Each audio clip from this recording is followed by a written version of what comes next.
Assalamualaikum warahmatullahi wabarakatuh. Jadi untuk pertemuan kali ini kita akan mempelajari mengenai kelarutan dan KSP. Yang pertama kita akan membahas pengertian dari kelarutan. Kelarutan atau solubility. Jadi kelarutan itu disimbolkan dengan huruf S ya. Pengertiannya yaitu jumlah maksimum zat yang dapat larut dalam pelarut tertentu. Jadi intinya kelarutan itu adalah nilai yang menunjukkan mudah atau tidaknya suatu zat untuk larut dalam pelarutnya. Nah, semakin besar nilai S, maka zat tersebut akan semakin mudah larut. Nah, satuan dari kelarutan itu sendiri yaitu molaritas ya. Ini molaritas. Nah, itu pengertian dari kelarutan. Nah, yang kedua kita akan mulai membahas mengenai KSP ya. KSP. Nah, KSP itu adalah konstanta hasil kali kelarutan. Ya, ini konstanta yang dimiliki oleh zat-zat yang sukar larut. Ya.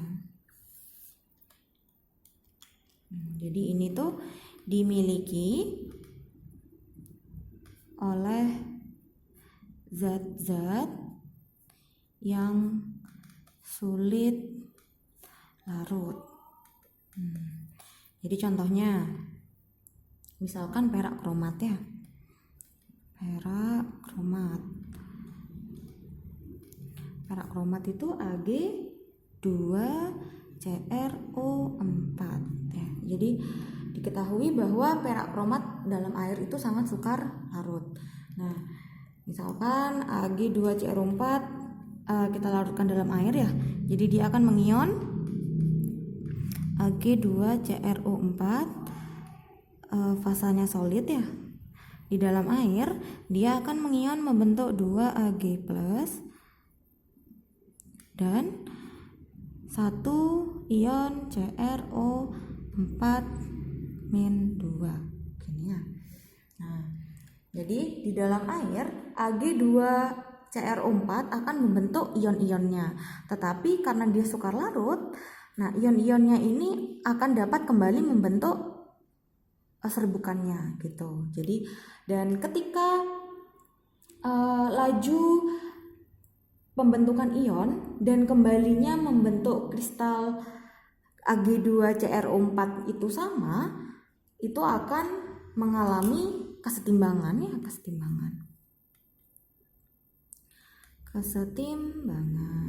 Nah, pada materi sebelumnya kesetimbangan kan juga memiliki konstanta ya, konstanta konsentrasi dan tekanan. Nah, tapi di dalam materi kelarutan ini disebutnya konstanta hasil kali kelarutan. Sama kayak materi sebelumnya yang bisa masuk dalam konstanta kesetimbangan hanya yang berfasa akuos dan gas. Nah, jadi bisa dituliskan pada reaksi Ag2CrO4 ini KSP-nya yang bisa masuk hanya fasa yang akuos dan gas ya. Ini akuos, ini juga akuos. Ion itu akuos ya. Jadi KSP-nya konsentrasi 2Ag+, karena dia koefisiennya 2 jadi pangkat 2 ya, dikali konsentrasi CrO4 2-. Nah, gini KSP-nya. Misalkan diketahui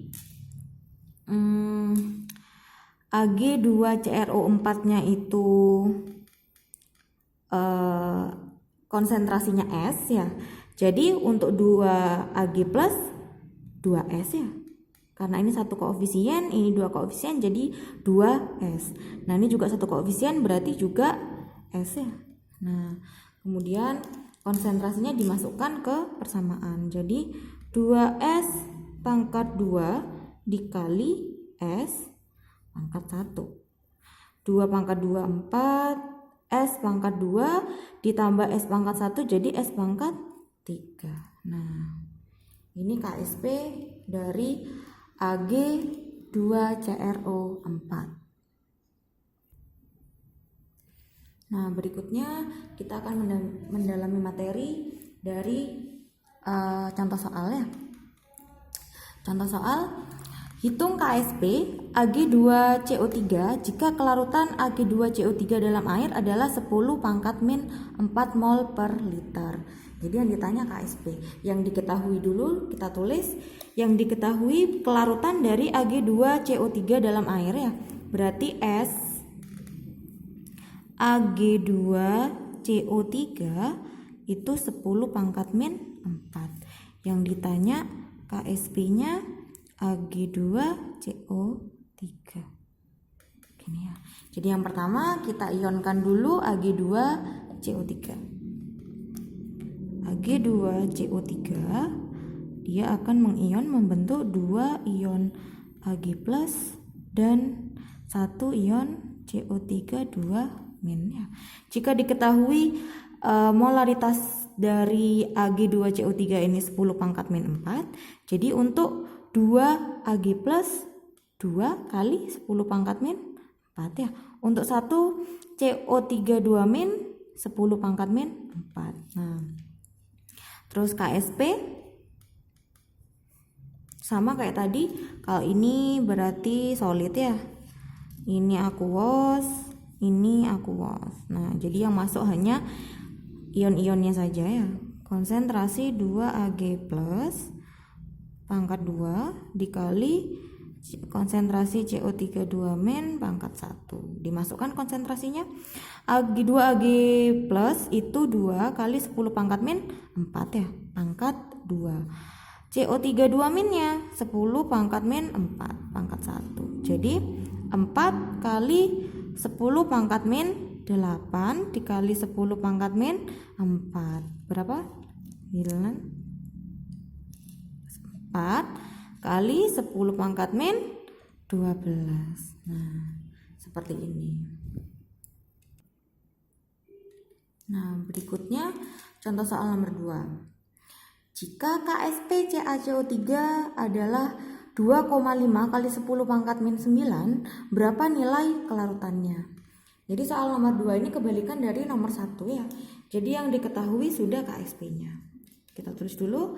Yang diketahui KSP-nya CaCO3 itu 2,5 kali 10 pangkat min 9.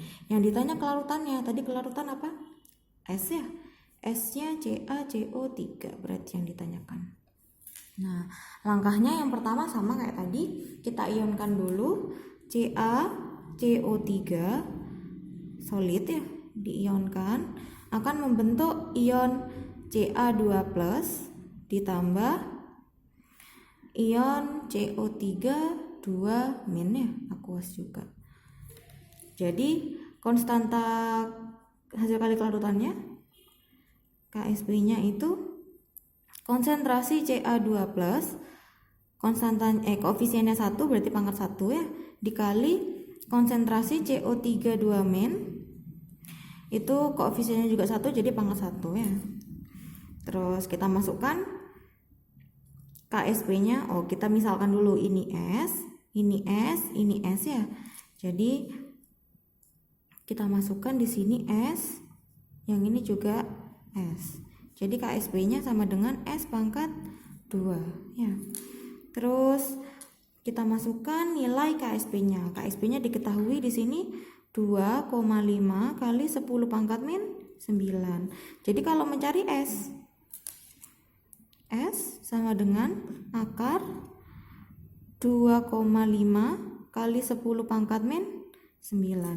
Biar mempermudah perhitungannya, kita rubah menjadi 25 kali 10 pangkat min 10 ya. Akar 25 itu 5. 10 min 10 keluar dari akar menjadi 10 pangkat min 5. Nah, jadi kita sudah mendapatkan nilai kelarutannya.